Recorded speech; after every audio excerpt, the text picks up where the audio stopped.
Bismillahirrahmanirrahim. Alhamdulillahi Rabbil Alamin. Wassalatu wassalamu ala sayyidina wa nabiyyina Muhammad wa ala alihi tayyibin at-tahirin wa sahbihi al-muntajabin wa ala al-jami' al-anbiya illahi wal mursalin. Me emrin e Allahut, të gjithë mëshirshmit, mëshirëplot.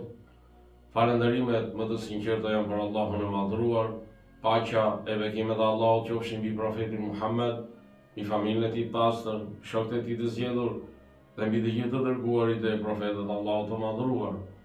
Të dashur vëllezër dhe motra, ju përshëndes me përshëndetjen e bukur islame. Assalamu alaikum wa rahmatullahi wa barakatuhu. Paqja, bekimet, mirësitë dhe mëshira e Allahut qofshin mbi ju. Në vazhdim të rubrikës Ti pyet, Kurani përgjigjet, sot do të flasim për rreth pyetjes cili është qëndrimi i Kuranit për zinan, kurvërinë. Islami i kushton rëndësi të madhe pastërtisë morale dhe familjes së shëndosh.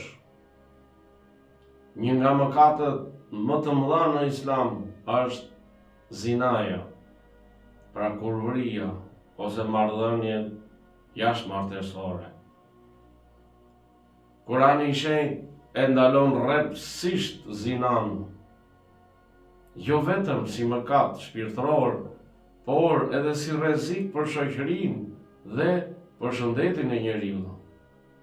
Në ajetin 32 të surës Isra, Allahu i madhruar thotë: mos ju afroni zinas, pra kurvërisë, sepse ajo është imoralitet dhe rrugë shumë e keqe.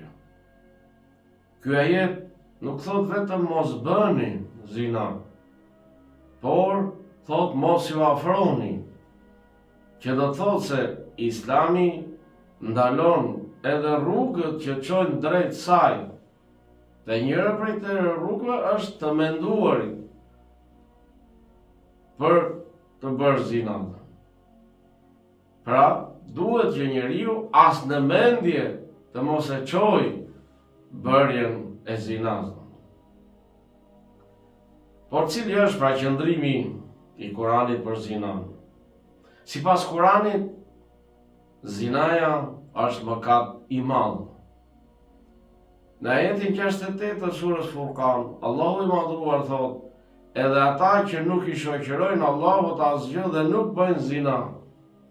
Këtu flet për njerëzit e sinqertë, e të devotshëm, të gjithëmëshirshmit, të Allahut plotfuqishëm. Pra, ata besimtarë të sinqertë, besimtarë të devotshëm, ata pra nuk i shoqërojnë Allahut asgjë në adhurim apo në krijim dhe nuk bëjnë zina. Këtu në këtë ajet, zinaja apo kurvëria përmendet bashkë me shirkun, të shoqëruarit shok ortak Allahut, dhe me vrasjen, që tregon rëndësinë dhe rrezikun e zinës. Dhe për këtë, Islami pra e ka ndaluar këtë ndytësi shkatërruese. Së dyti, sipas Kuranit, zinaja është shkatërrim për familjen. Pra siç e tham në fillim, Islami i kushton rëndësi të madhe pastërtisë morale dhe familjes së shëndosh. Dhe i ndalon të gjitha ato veprime, të gjitha ato gjëra që shkatrojnë moralin dhe shkatrojnë familjen. Dhe prej shkatruesve të familjes është edhe zinaja, pra kurvëria, marrëdhëniet jashtëmartësore që fatkeqësisht janë të përhapura në mbar botën sot. Kurani e konsideron familjen bazën dhe bërthamën e shoqërisë njerëzore. Zinaja e prish besimin ndërmjet bashkëshortëve, shkatërron martesat, krijon konflikte familjare, lë fëmijë pa mbështetje të sigurtë.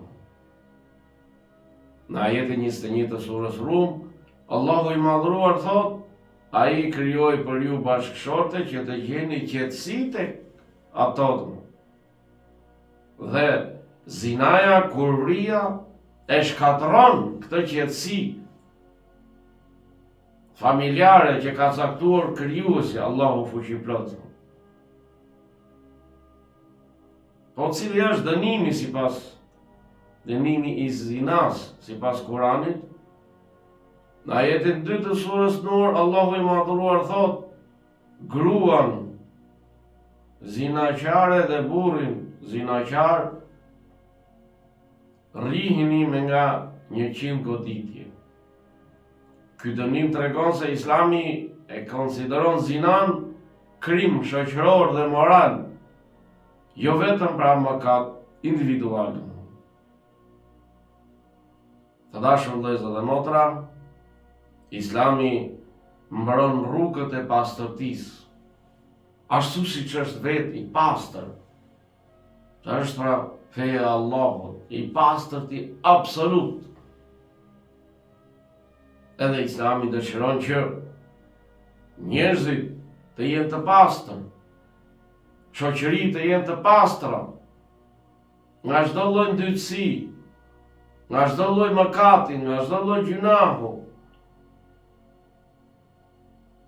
Kurani i Shenjtë urdhëron uljen e shikimit, ruajtjen e nderit dhe urdhëron për modesti.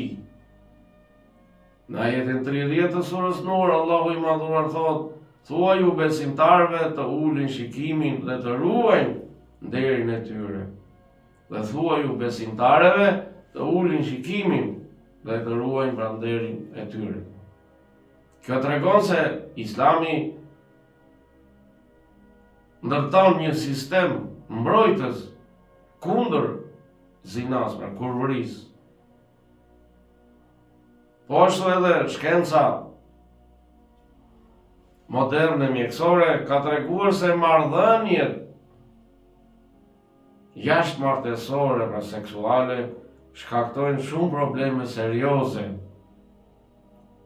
Zinaja pra kurvëria është një nga shkaqet kryesore të përhapjes së sëmundjeve vdekjepruese, siç është pra sida, sëmundja e sifilizit, e gonorres, hepatitit B, edhe tjera. Këto sëmundje mund të shkatërrojnë pra shëndetin, shkaktojnë infertilitetin dhe rrezikojnë jetën e njeriu. Sa më shumë pra, si thon shkenca mjekësore, sa më shumë i njeri të ketë partner seksual, aq më i madh është rreziku i infeksioneve. Dhe kjo përputhet me paralajmërimin e Kuranit ku thot mos ju afroni zinas. Pra as në mend mos e çoni, jo mo ta kryeni. Pse? Për shkak pra të dëmëve të mëdha, sëmundjeve vdekjepruese që përhap mëkati i zinas. Studimet tregojnë se marrëdhëniet jashtëmartesore shpesh lidhen me ankthin, depresionin, stresin emocional, ndjenjën e boshllëkut dhe pasigurinë emocionale. Ndërsa martesa e qëndrueshme, martesa siç urdhëron krijuesi, lidhet me stabilitet psikologjik, jetë më të qetë dhe lumturi më të madhe. Kjo përputhjet me ajetin që të gjeni qetësi tek ato, pra tek gratë bashkëshorte. Ajeti 21 në surën Rum. Shkenca sociale tregon se marrëdhëniet jashtëmartesore çojnë në rritje të divorceve, prishje të familjeve, fëmijë pra për kujdesje të plot dhe me probleme sociale. Kurani e ndalon pra zinan për të mbrojtur strukturën e familjes dhe të shoqërisë. Zinaja shpesh çon në shtatzani jashtëmartësore, në abort dhe në braktisje fëmijësh.